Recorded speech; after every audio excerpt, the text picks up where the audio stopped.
왜 나를 깊은 어둠 속에 홀로 두시는지, 어두운 밤은 왜 그리 길었는지,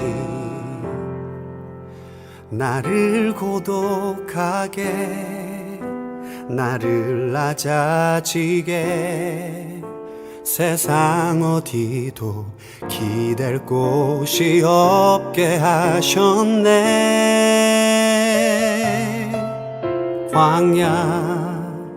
광야에 서 있네.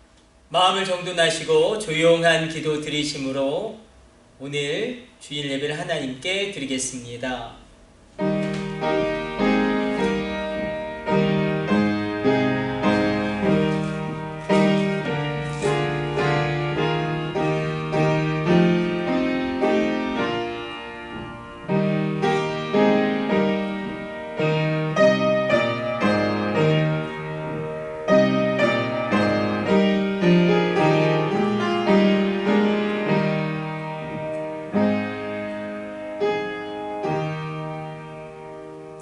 너희 안에 이 마음을 품으라. 곧 그리스도의 예수의 마음이니 그는 근본 하나님의 본체시나 하나님과 동등됨을 취할 것으로 여기지 아니하시고 오히려 자기를 비워 종의 형체를 가지사 사람들과 같이 되셨고 사람의 모양으로 나타나사 자기를 낮추시고 죽기까지 복종하셨으니 곧 십자가에 죽으심이라. 하나님, 오늘도 이 예배 가운데 크고 놀라운 은혜를 부어 주옵소서. 이 모든 것을 우리 주 예수님의 이름으로 기도드립니다. 아멘. 우리 다같이 일어나셔서 교독문 83번 빌립보서 4장 교독하도록 하겠습니다. 주 안에서 항상 기뻐하라. 내가 다시 말하노니 기뻐하라. 너희 관용을 모든 사람에게 알게 하라. 주께서 가까우시니라. 아무것도 염려하지 말고 다만 모든 일에 기도와 간구로 너희 구할 것을 감사함으로 하나님께 아뢰라.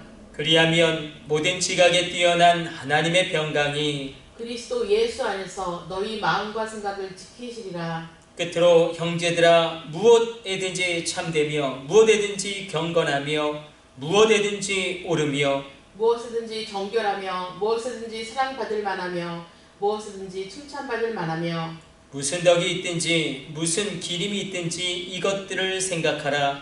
너희는 내게 배우고 받고 듣고 본 바를 행하라. 그리하면 평강의 하나님이 너희와 함께 계시리라. 아멘. 사명과 일장으로 하나님께 영광 돌리겠습니다.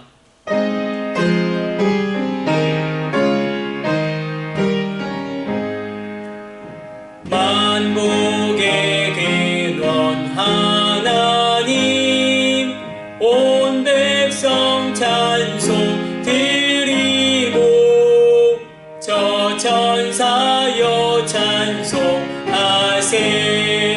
찬송 성부 성자 성령. 아멘. 사도신경으로 신앙을 고백합니다. 나는 전능하신 아버지 하나님, 천지의 창조주를 믿습니다. 나는 그의 유일하신 아들 우리 주 예수 그리스도를 믿습니다. 그는 성령으로 잉태되어 동정녀 마리아에게서 나시고 본디오 빌라도에게 고난을 받아 십자가에 못 박혀 죽으시고 장사된 지 사흘 만에 죽은 자 가운데서 다시 살아나셨으며 하늘에 오르시어 전능하신 아버지 하나님 우편에 앉아 계시다가 거기로부터 살아있는 자와 죽은 자를 심판하러 오십니다. 나는 성령을 믿으며 거룩한 공교회와 성도의 교제와 죄를 용서받는 것과 몸의 부활과 영생을 믿습니다. 아멘. 우리 앉으셔서 기도하겠습니다. 하나님, 코로나의 상황 가운데 주의 백성들을 지켜 보호하여 주시고 온라인으로 예배드리는 주의 백성들의 모든 것을 새롭게 하여 주옵소서.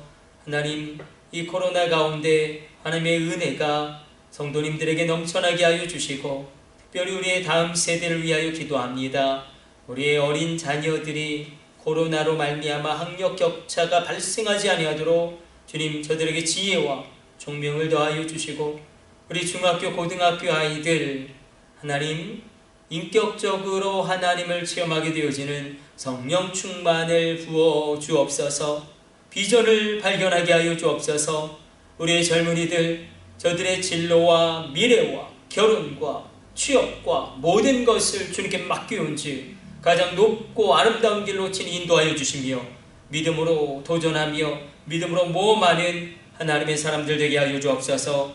군대에 있는 우리의 아들들을 지켜 보호하여 주사 불꽃 같은 눈동자를 호위하여 주시고, 전역하는 그날까지 주님의 날개 아래 품어 주시며 하나님의 선한 손길에 도우심이 있게 하여 주옵소서. 해외에 있는 우리 성도님들, 우리의 자녀들을 위하여 기도합니다. 코로나의 어떤 어려움도 겪지 않게 하여 주시고 놀랍게 열려지는 하늘의 문을 체험하게 하여 주옵소서. 선교사님들을 위하여 기도하온즉 놀라운 복음의 확장이 일어나게 하여 주옵소서. 놀라운 하나님의 일을 시도하게 하여 주옵소서.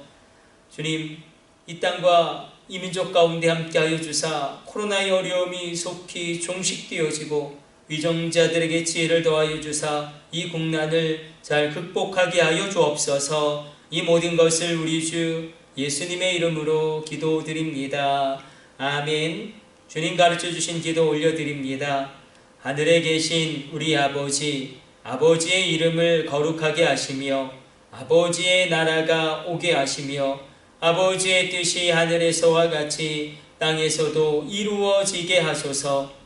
오늘 우리에게 일용할 양식을 주시고 우리가 우리에게 잘못한 사람을 용서하여 준 것 같이 우리 죄를 용서하여 주시고 우리를 시험에 빠지지 않게 하시고 악에서 구하소서.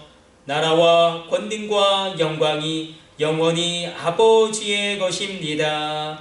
아멘.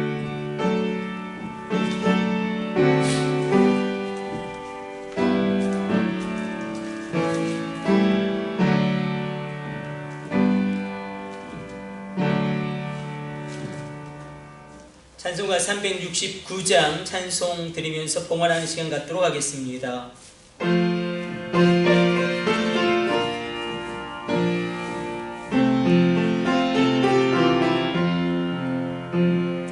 죄짐 맡긴 우리 귀신 어찌 좋은 친구인지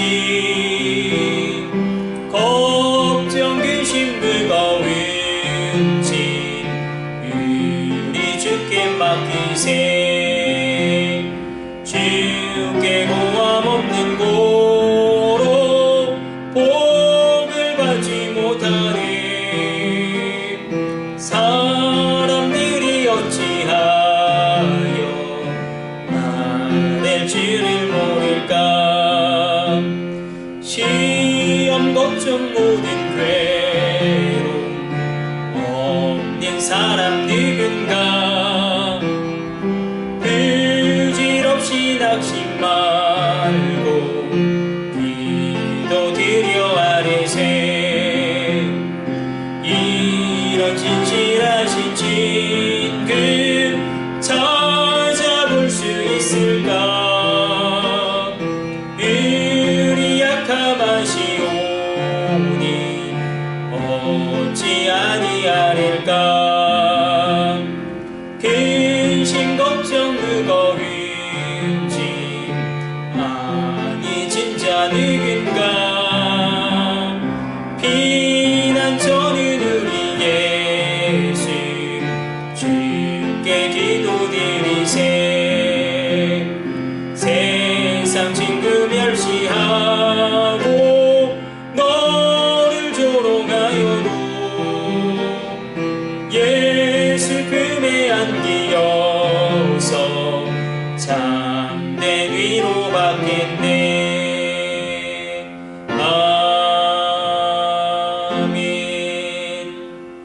기도하겠습니다.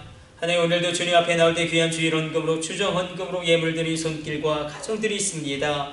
이 예물 귀하고 아름답게 사용하여 주옵소서. 주님, 온전한 11조를 구별하여 드림으로 신앙을 고백하며 나가는 손길과 가정들이 있습니다. 물질로 인하여 근심하지 아니하도록 하늘의 원천의 복과 땅의 기름진 복을 얻게 하여 주시고, 하나님 복의 근원되어 열국과 열방 가운데 아브라함처럼 축복의 물줄기를 흘려보내는 축복의 통로 삼아 주옵소서. 주님, 귀한 해외 선교의 예물, 방송 선교의 예물 구별하여 드린 손길과 가정들이 있습니다. 하나님의 복음의 전파가 증거되어질 때마다 이 귀한 선교의 예물을 드린 손길과 가정들과 그 자녀들을 권념하여 주시고 이끌어 주옵소서. 주님, 감사할 것이 있어 기도의 제목을 담아 예물을 드리는 손길과 가정들이 있습니다.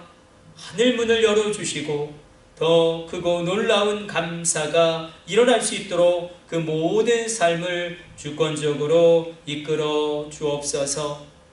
우리가 무엇이간데 주님께 드릴 것이 있겠습니까?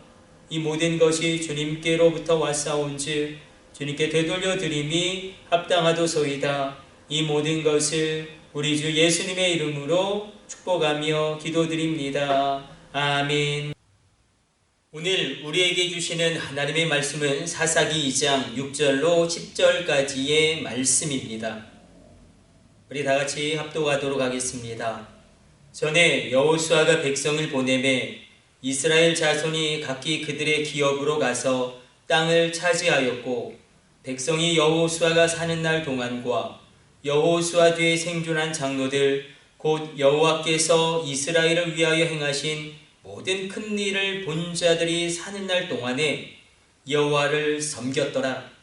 여호와의 종 눈의 아들 여호수아가 110세의 죽음에 무리가 그의 기업의 경내 에브라임 산지 가스산 북쪽 딥낫 헤레스의 장사였고, 그 세대의 사람도 다 그 조상들에게로 돌아갔고, 그 후에 일어난 다른 세대는 여호와를 알지 못하며 여호와께서 이스라엘을 위하여 행하신 일도 알지 못하였더라.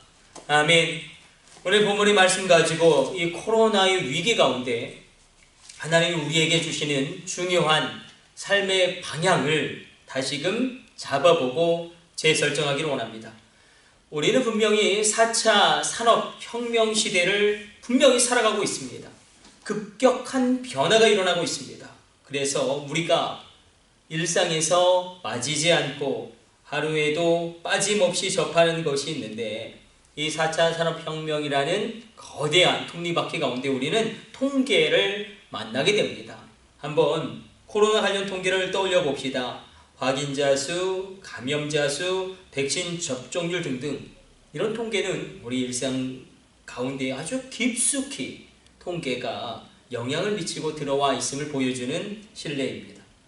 비단 이런 코로나 통계뿐만 아니라 우리는 무수히 많은 데이터를 접하게 됩니다. 결국 4차 산업혁명 시대에서 이 시대를 읽어내는 능력은 이런 통계 분석 능력, 데이터 분석 능력과 긴밀하게 연결되어질 것입니다.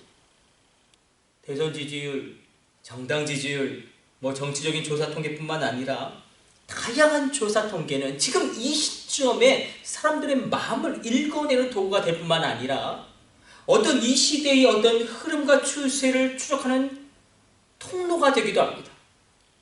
따라서 이런 통계와 데이터 분석을 통하여 우리는 미래를 읽어낼 수 있는 단초를 발견하게 됩니다. 이런 측면에서 한국교회가, 또한 우리 참사랑교회가 나아가야 할 미래 전략을 수립하는 데 통계는 아주 유용하게 활용될 수 있습니다. 대한민국 문화체육관광부는 2018년 12월 2018년 한국의 종교 현황을 발표했습니다. 기독교인 수가 967만 명으로 전체 종교 인구수의 19.7%를 차지하고, 그 다음으로 불교 신도수가 761만 명으로 15.3%를 차지했고, 세 번째로 천주교인이 389만 명으로 7.9%를 차지했습니다. 그러니까 전체 인구의 비율에 거의 20%가 기독교인이었고 불교 신도수가 761만 명으로 15.3%, 세 번째는 천주교인이 389만 명으로 7.9%를 차지한 것입니다. 그런데 이 수치는 2005년 통계청에서 한국 종교 인구 그 비율을 발표했을 때와는 전혀 달라진 수치입니다.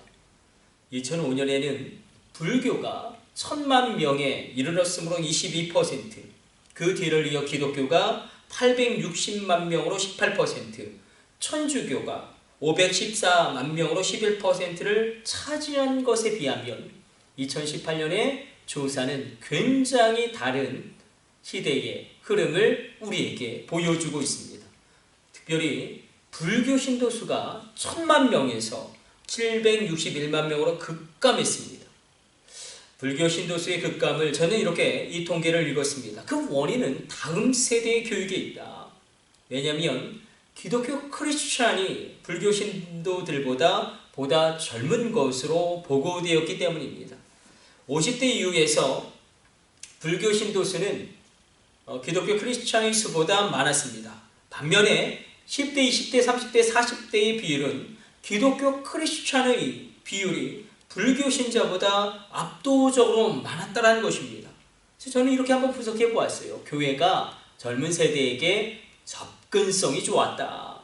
절에 가는 것보다 교회 가는 것이 젊은 세대에게 보다 접근하기가 용이했다. 그럼에도 불구하고 우리가 마냥 안심할 수가 없습니다. 이미 한국교회 다음 세대의 신앙교육, 신앙 전수에 빨간불이 들어와 있습니다. 이대로는 전멸을 면할 길이 없습니다. 한국교회 100년 뒤에 누가 과연 남아있을 것이냐? 아니, 우리 교회 100년 뒤에 과연 누가 남아있을 것이냐? 우리는 이제 이 문제를 진지하게 고민해야 합니다. 우리는 여러 번의 설교를 통하여 청소년과 청년들의 실제 주일교회 예배 출석률을 살펴본 적이 있습니다. 몇 %였죠? 3%였습니다. 100명 중에 3명만이 주일 예배 드리는 겁니다. 여러분, 미전도 종족이 아프리카에만 있는 게 아닙니다. 아마존 지역 오지에만 있는 것이 아닙니다. 나의 자녀가, 나의 손주가, 나의 손녀가 미전도 종족이라는 것입니다. 저들이 성령 체험을 하지 못할 때에 어떤 일이 발생할까? 얼마나 두렵고 떨린지 모릅니다. 성도 여러분, 3%라는 다음 세대 실질 주일 예배 참석률은 코로나 이전의 조사였습니다. 코로나 이후에 사실 다음 세대의 교육은 거의 멈추어져 있습니다. 예장통합과 목회데이터 연구소가 공동으로 조사를 했습니다. 다음 세대 교육이 얼마나 코로나 이전보다 지금 위축되어 있는지를 단적으로 보여주고 있는데, 교회 학교로 보자면 주일 예배 참여도는 42%였습니다. 그러니까 10명 중에 6명이, 그렇죠? 10명 중에, 다음 세대의 10명 중에 6명이 아직 교회로 돌아오지 않고 있는 것입니다. 그러니까 60%가 증발해버린 것입니다. 이 수치는 성인, 성도들이 26.5%, 그러니까 10명 중에 3명 정도가 교회로 돌아오고 있지 않은 수치에 비하면 아주 심각한 수치입니다. 우리 교회의 영원한 표현은 다음 세대를 세우는 교회입니다. 다음 세대는 특별히 우리의 자녀들을 의미할 것입니다. 우리의 청년들을 지칭할 것입니다. 그러나 단순히 나이가 적은 세대만을 다음 세대로 정의할 수는 없습니다. 성경은 세상과 다르게 정의하기 때문에 그렇습니다.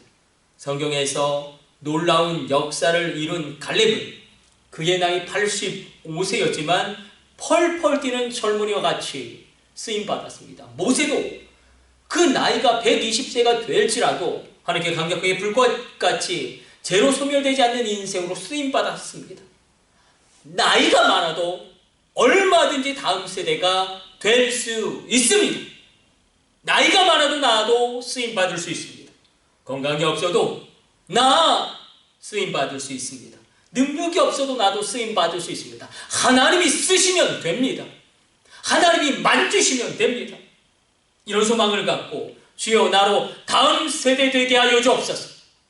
그런 소망을 품고 오늘 본문에 나오는 말씀 살펴보길 원합니다. 오늘 본문에 나오는 그 세대와 다른 세대가 있습니다.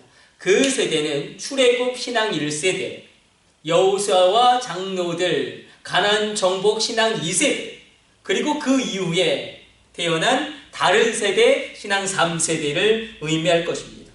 오늘 설교는 특별히 두 가지 질문에 집중할 것입니다. 그 세대와 다른 세대가 있는데 과연 다른 세대의 문제는 무엇이었는가? 그 세대와 다른 세대가 있었는데 다른 세대의 문제는 무엇이었는가?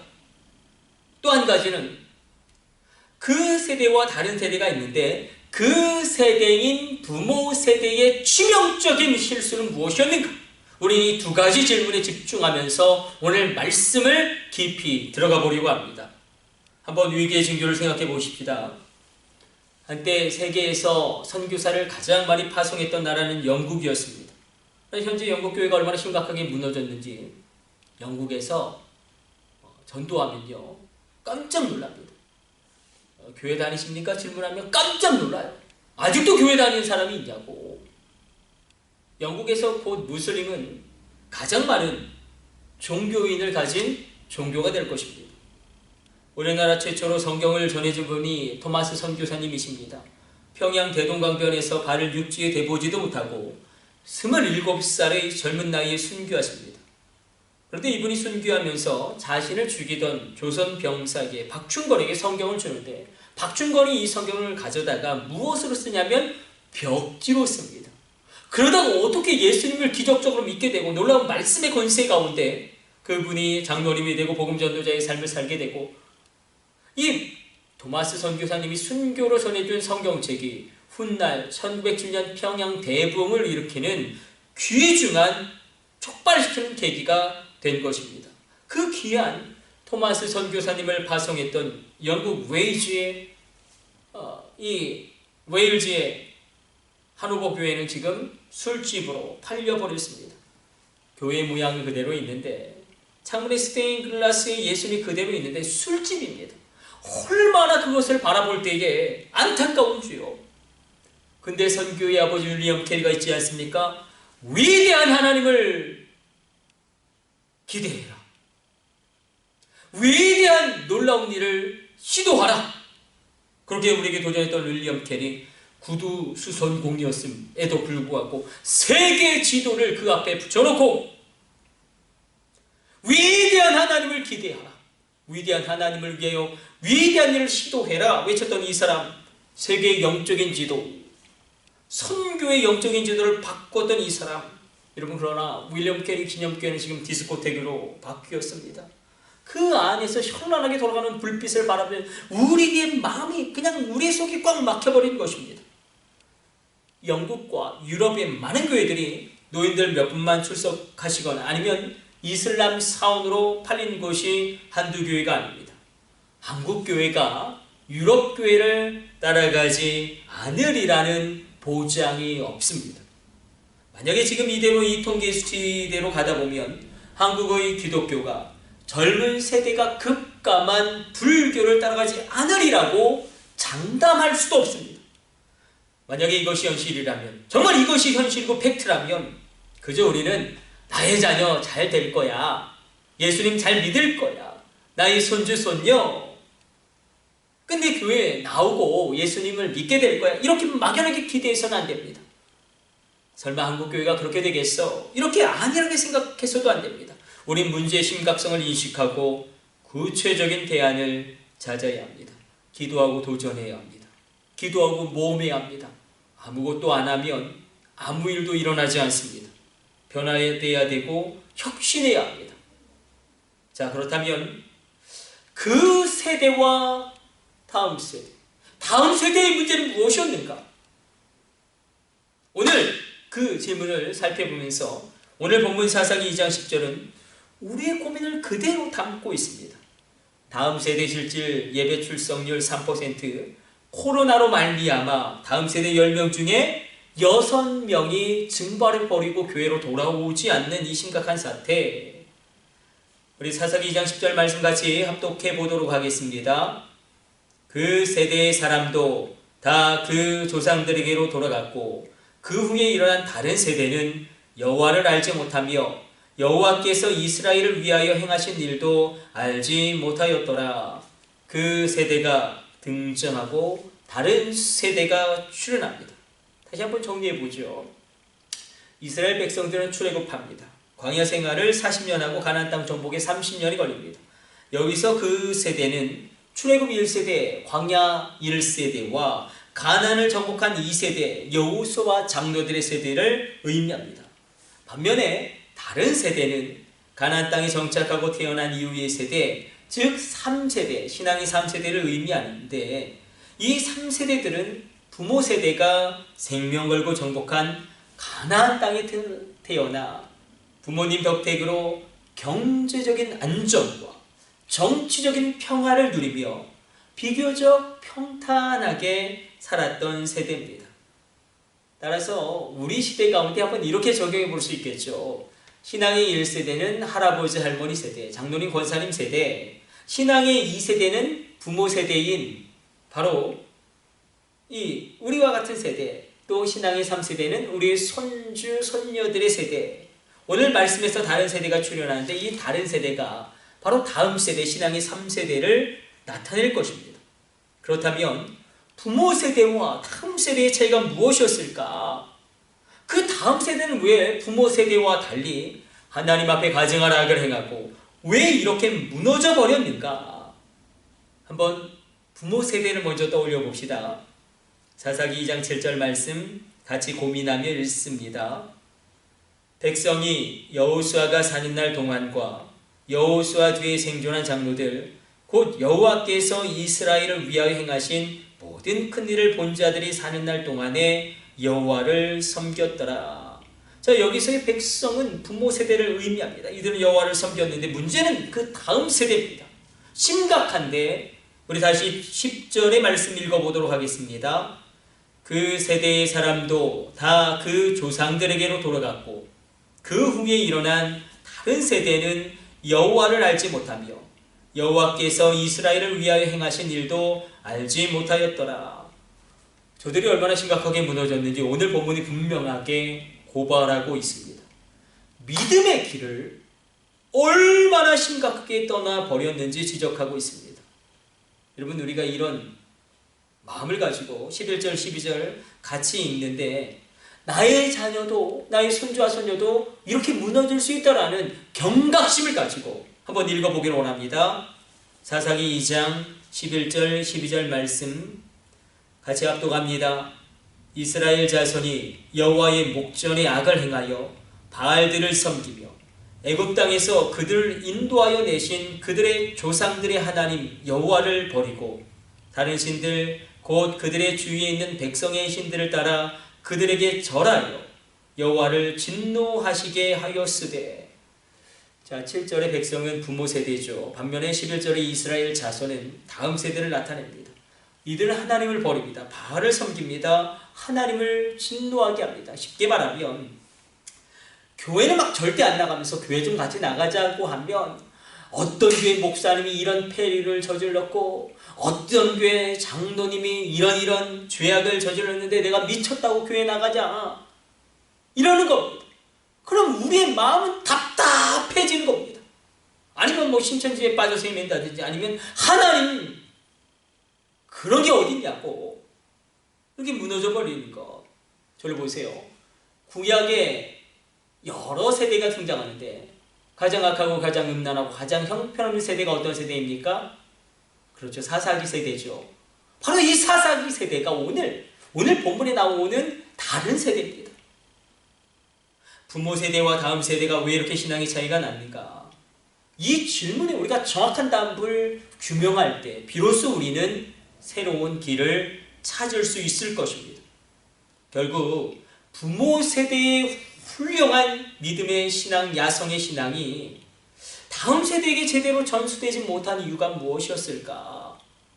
그 결과 성경에서 가장 악하고 가장 더럽고 가장 끔찍하고 가장 형편없는 세대, 사사기 세대가 태동하게 됩니다. 오늘 말씀을 묵상하면서 어쩌면 그렇게 지금 우리 한국 교회와 이스라엘의 이 상황이 맞닿아 있는지 여러분들은 어떻게 생각하십니까? 우리 신앙의 1세대는 복음을 받아들였습니다. 일제강점기를 거쳤고 전쟁과 가난을 이겨냈습니다. 우리 할아버지 할머니 세대입니다. 이분들은 정말로 기도로 고난을 돌파했습니다. 환난이 그렇게 많았습니다. 고난이 어찌 그리 많은지요. 또 어쩜 또 그렇게 가난했는지. 그러나 기도로 돌파했고 믿음이 생생했습니다. 찬양으로 극복했고 예배로 이겨냈습니다. 하나님의 도움이 없이는 살 수 없기 때문에 부르짖어 기도하지 않으면 내 슬픔을 주체할 수 없기 때문에 부르짖었습니다. 믿음이 강성했고 찬양이 왕성했고 예배가 치열했습니다. 그래서 이분들은 어지간한 고난과 환난과 유혹에도 끄떡도 하지 않습니다. 사실 이 코로나의 심각한 한국교회 위기 가운데 다 마찬가지죠. 이 장로님, 권사님 세대가 교회를 붙들고 있는 겁니다. 이분들의 헌신과 기도와 눈물과 땀과 피 위에 한국교회는 세워졌습니다. 그리고 신앙의 이 시대에는 저 같은 사람입니다. 30대에서 60대 이를 것입니다. 저희 세대는 어릴 적에 뜨거운 부흥의 역사가 각 교회마다 일어났습니다. 부흥을 보았고 체험했습니다. 그렇게 뜨거웠어요. 저희 세대 어릴 적에 교회가 뜨거웠습니다. 그래서 저희 세대에는 목회자가 참 많이 나왔습니다. 여름에 막 수련회 하면 강가에 가서 천막 치고 기도하고 밥해 먹고 철로 역정하고 참으로 치열했습니다. 겨울에는 막 철야기도 하고 성탄절 새벽송 돌고 샬롬 문학지하고 참 처절했습니다. 믿음의 2세대까지는 30대, 40대, 50대, 60대까지는 비교적 신앙이 굳건합니다. 문제는 믿음의 3세대가 문제입니다. 오늘 본문에 나오는 다른 세대, 우리의 다음 세대, 우리의 자녀 세대인데 우리 손주, 손녀 세대인데 이들은 별 고생이 없었습니다. 비교적 경제적으로 안정되었고 정치적으로도 평안했습니다. 큰 고난이 없었고 큰 환난도 없었습니다. 그만큼 치열하게 기도해야 할 일이 별로 없었습니다. 신앙이 연약합니다. 물론 지금의 젊은이들은 참으로 어렵습니다. 진로와 미래와 결혼의 문제가 불투명하고 이 부동산 문제 얼마나 젊은이들을 낭망하게 하는지 모릅니다. 근데 안타까운 점은 고난이 있는데 과거 부모 세대처럼 부르짖는 법을 모른다는 것입니다. 우리 시대 가운데는 이 양극단이 다 전개되고 있는 것입니다. 큰 고난과 큰 환난이 없어서 치열하게 기도해야 할 일이 별로 없는 그런 다음 세대가 있고 또 정말로 취업, 결혼, 미래와 진로의 문제 이것이 고난 가운데 있고 절망 가운데 있는데 부르짖어 기도하지를 못하는 이 세대 여러분 이대로 가다가는 사사기의 비극이 우리 가정 가운데 발생할 것입니다. 우리 교회 가운데 재현될 것입니다. 이 한국 교회 가운데 재발되어질 것입니다. 그렇다면 왜 우리의 다음 세대가 이렇게 믿음이 무너져 버렸는가? 이것을 분별해야 대책을 세우고 우리가 미래를 계획할 수 있지 않겠습니까? 바로 성경에 답이 있습니다. 2장 7절 말씀에 답이 나와 있습니다. 우리 한번 믿음으로 뜨겁게 치열하게 읽었으면 좋겠습니다. 사사기 2장 7절의 말씀 같이 합독합니다. 백성이 여호수아가 사는 날 동안과 여호수아 뒤에 생존한 장로들 곧 여호와께서 이스라엘을 위하여 행하신 모든 큰 일을 본 자들이 사는 날 동안에 여호와를 섬겼더라.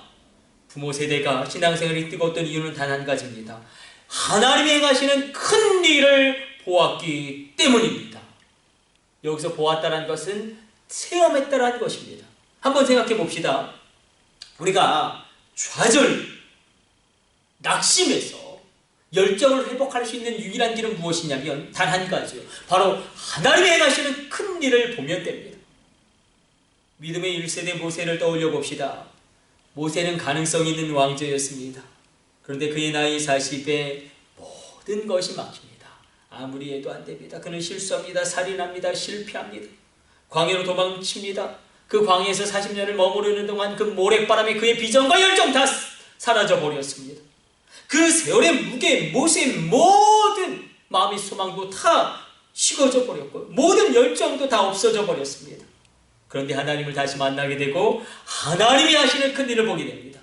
모세의 일생 일대의 사건이 일어나는데 모세가 바로 하나님이 하시는 큰 일을 보게 됩니다. 그것은 다름 아닌 떨기나무 가운데 불이 붙었으나 꺼지지 않는 것입니다. 죄로 소멸되지 않고 불꽃처럼 타오르는 그 떨기나무 가운데 하나님이 세미한 음성이 들립니다. 모세야, 모세야. 그때 모세가 당신은 누구십니까? 그때 하나님 말씀하시죠. 나는 아브라함의 하나님, 나는 이삭의 하나님, 나는 야곱의 하나님, 나는 너의 하나님이다. 나의 백성을 바로에게 가서 이끌어내라. 나의 백성으로 가나안 땅을 정복하게 해라. 나의 백성으로 나로 예배하게 해라. 그때 모세는 자신이 없었습니다. 미래가 너무나 불안했습니다. 모세는 너무 지쳐버렸습니다. 그래서 이렇게 하나님께 반문합니다. 하나님, 사람을 잘못 보셨습니다. 저는 그런 사람이 아닙니다. 내가 누구간데 바로에게 가며 내 모든 혀로 내가 누구간데 바로에게 무엇을 말하리까? 그때 하나님이 보여주시는 거예요. 가라, 내가 너와 함께하리라. 그러면서 하나님이 행하시는 큰 일을 보여줍니다. 떨기나무에 불이 붙었으나 꺼지지 않습니다.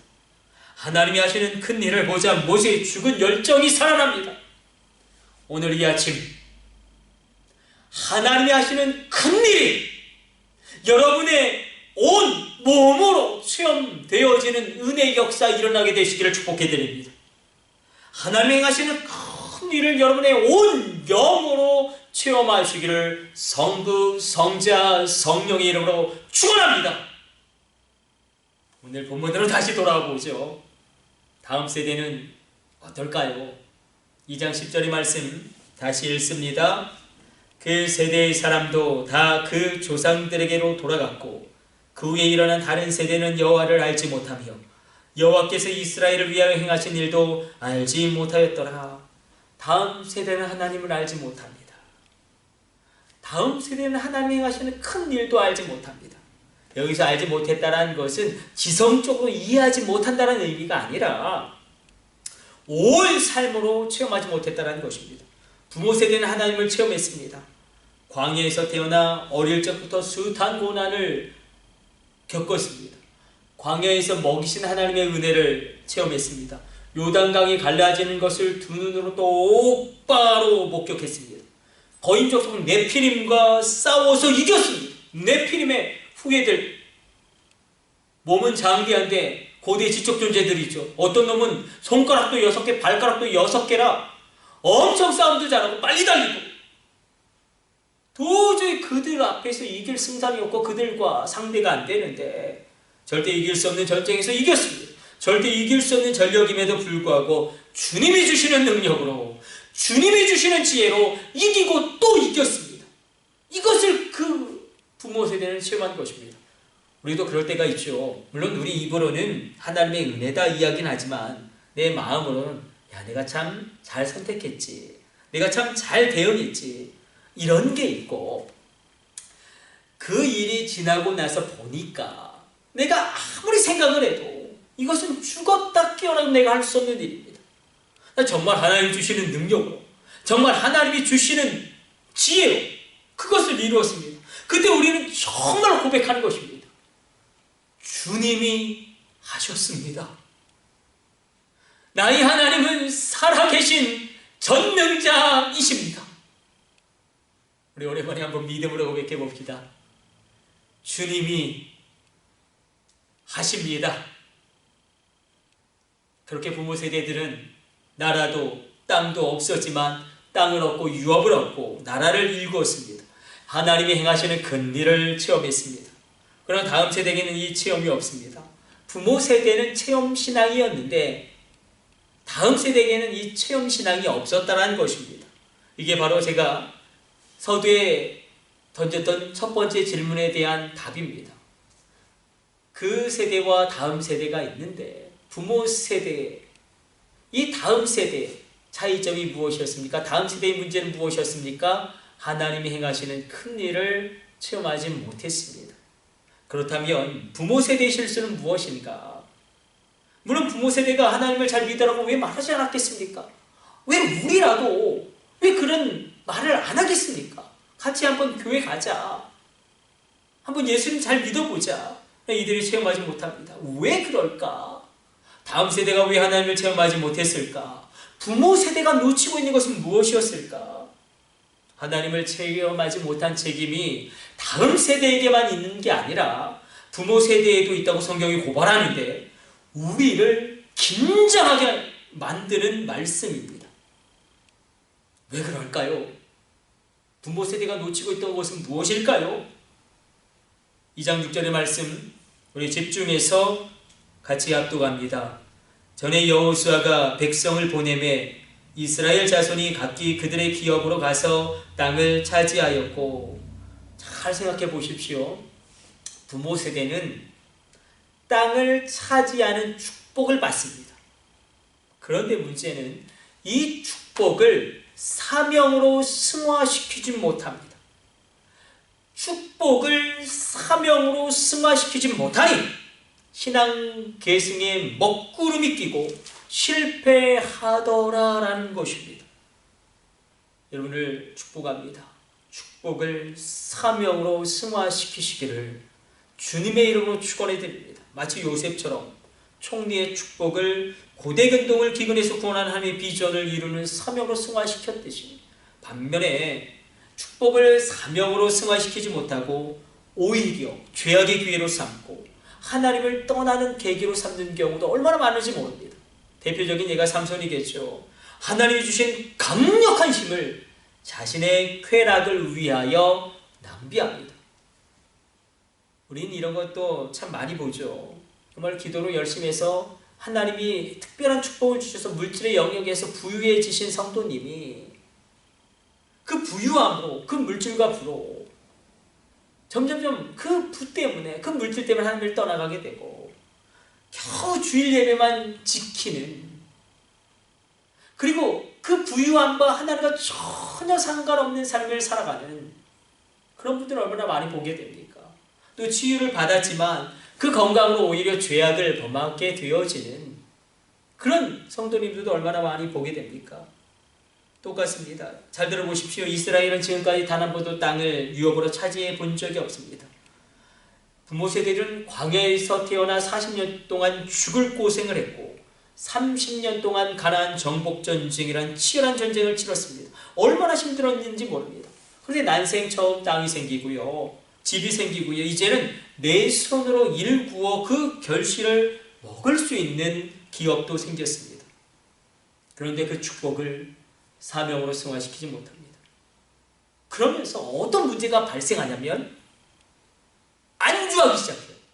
아니, 내가 이 정도 신앙생활하면 되지 뭐. 그렇게 안주하는 순간 다음 세대의 신앙 전수가 실패하더라라는 것입니다. 우리 부모 세대는 정말 많은 고난이 있었습니다. 그렇게 고생할 때 하나님밖에 없었어요. 정말 기도하지 않으면 단 하루를 넘길 수 없었고, 산에서 기도했고, 기도원에서 기도했고, 새벽에 기도했고, 금요기도에 철야 기도했고, 고난 가운데 기도로 단련된 신앙이었습니다. 그런데 삶이 안정화되고 에이, 이 정도 신앙생활하면 되지 뭐, 그렇게 안주하고 축복을 받았지만 축복을 사명으로 승화시키지 못하면서 신앙의 열정이 사그러들기 시작합니다. 저를 보세요. 우리 부모 세대들은 어려운 삶을 통하여 고생을 하면서 안정적인 그런 삶을 일구다 보니까 우리 마음 가운데 자녀에 대한 집착이 강합니다. 나는 못 배웠지만 나의 자녀는 꼭 배워야 한다. 내가 이토록 고생했으니 나의 자녀는 이런 고생 안 했으면 좋겠다. 그런데 문제는 무엇이냐면 이 흐름이 신앙에까지 연결되어져 버리는 것입니다. 아, 나는 정말 힘들게 신앙생활을 했는데 나의 자녀는 좀 세련되게 나이스하게 신앙생활을 했으면 좋겠다. 나는 좀 힘들게 어떻게 보면 바보같이 신앙생활을 했는데 나의 자녀만큼은 좀 편안하게 신앙생활을 했으면 좋겠다. 아니요. 원래 신앙생활 자체가 뜨거운 겁니다. 치열한 겁니다. 이렇게 신앙교육이 자녀들의 교육의 순위에서 한참 밀려지게 된 것입니다. 축복으로 사명을 승화시키지 못하니, 또 이 정도 신앙생활하면 되지 뭐 안주하기 시작하니 하나님께 더 큰 은혜를 구해야 되는데, 하나님 오늘 더 큰 은혜를 주옵소서, 하나님 더 큰 하나님을 체험하기를 원합니다, 이런 사모함이 없으니, 그러다 보니까 나의 자녀 나처럼 이렇게 힘들게 신앙생활 안 했으면 좋겠다. 그 다음 세대의 자녀 교육의 신앙이 무너집니다. 하나님을 체험하지 못합니다. 이스라엘의 다음 세대가 하나님을 체험하지 못하니 가나안의 화려하고 음란한 문화에 그냥 펑펑 쓰러지고 유혹이 오니까 그냥 펑펑 무너져 버립니다. 그래서 하나님을 떠나갑니다. 우리 다음 세대도 마찬가지입니다. 부모가 어떻게 해서든지 꾸준해서 교회 예배에 데리고 나왔는데 이제 장성하니까 청년이 되니까 부모의 통제를 따르지 않습니다. 그렇게 주님을 떠난 목사님 아들, 딸들, 장로님 아들, 딸들, 권사님 아들, 딸들이 얼마나 많은지 모릅니다. 여러분, 왜 우리가 다음 세대를 걱정합니까? 다시 저를 보세요. 우리의 자녀들이 입고 다니는 옷이 정말 가관이고 밤에 잠은 안 자고 올빼미 생활을 하고 그런 나쁜 친구들과 어울려 다니고, 물론 그런 것이 걱정이 되죠. 부모 세대인 우리는 걱정이 됩니다. 그런데 정말 여러분 기억하십시오. 왜 하나님을 체험해야 됩니까? 우리의 다음 세대가 왜 하나님을 체험해야 됩니까? 하나님을 체험하지 못하면 우리의 다음 세대는 어떤 짓도 할 수 있습니다. 하나님을 체험하지 못하면 우리의 자녀들은 어떤 더러운 짓도 할 겁니다. 어떤 끔찍한 짓도 서슴지 않고 할 수 있다는 것입니다. 하나님을 체험해야 됩니다. 성령을 체험해야 됩니다. 그렇다면 어떻게 우리 교회는 돌파할 것인가? 부모 세대가 언제 하나님을 체험했습니까? 우리가 그것을 떠올리면 됩니다. 우리가 어떻게 하나님을 체험했습니까? 일제의 고통, 유교의 민족 상잔, 가난의 절망, 그 고난 가운데 우리가 기도로 돌파했고 찬양으로 극복하고 예배로 이겨냈습니다. 저는 이것을 야성, 신앙의 야성이라고 이야기합니다. 믿음의 야성이 우리에게 있었다는 거예요. 믿음의 야성이 우리가 강했다는 것입니다. 다음 세대를 향한 해답이 바로 이 야성에 있습니다. 저를 따라서 믿음으로 고백해 봅시다. 강하게 훈련받으면 강한 자가 된다. 목사인 제가 할 일이 있고 성도인 여러분이 해야 할 일이 있습니다. 목사인 제가 할 일이 있습니다. 이 코로나 시대에 대형 집회도 어렵고 수련회도 불가능하고 소그룹 활동도 어렵습니다. 다만 1:1 제자 훈련은 제가 할 수 있습니다. 그래서 담임 목사인 저는 하나하나 그 영혼들 하나하나를 붙잡고 1:1 제자 훈련을 하면서 생명 걸고 한 영혼을 붙들고 나아가는 거예요. 부르짖는 기도를 가르치고요. 우리 막 주여 1000번 하지 않았습니까? 주여 1000번 하다가 방언 터지고 막 그런 이적들이 일어나지 않았습니까? 그렇게 훈련하고 다음 세대를 끌어안고 저들의 이야기를 들으면서 복음을 전수하면 됩니다. 반면 성도 여러분들은 무엇을 해야 합니까? 이제 여러분들 생각을 바꾸셔야 합니다. 기도 제목을 바꾸셔야 합니다. 이렇게 기도하셔야 돼요. 하나님 나로 축복받게 하여 주옵소서. 하나님 나로 유업이 있게 하여 주옵소서. 하나님 나의 축복과 유업을 사명으로 승화시키게 하여 주옵소서. 주님, 제가 생각을 잘못했습니다. 나의 자녀 나처럼 힘들게 신앙생활 하지 않기를 원했는데, 그러나 나의 자녀 편한 신앙생활 하는 것이 아니라 뜨겁고 치열한 신앙생활 하게 하여 주옵소서. 그러면서 여러분들이 할 일이 있어요. 여러분, 가정예배를 회복하십시오. 가정예배 이렇게 보시면 돼요. 이 예배를 드리면서 우리 가정이 얼마나 어려웠는지, 내가 얼마나 예수 믿기 전에 형편없었는지 그것을 숨기지 마십시오. 우리 가정이 어려웠던, 내 인생이 얼마나 형편없었는지를, 그러나 내가 예수를 믿게 된 이후에 어떻게 변화되었는지, 우리 가정이 어떻게 길을 찾게 되었는지를 여러분의 입으로 증언할 때에 여러분의 자녀들에게 놀라운 믿음의 역사가 일어나게 될 줄로 믿습니다. 심각한 것은 교육학에서 이미 통계로 입증되고 있는 것입니다. 교회학교 아이들이 중고등부 아이들보다 성령 충만할 가능성이 더 높습니다. 왜냐하면 더 깨끗하고 순수하기 때문에. 중고등부 아이들이 청년들보다 성령 체험하기가 더 수월합니다.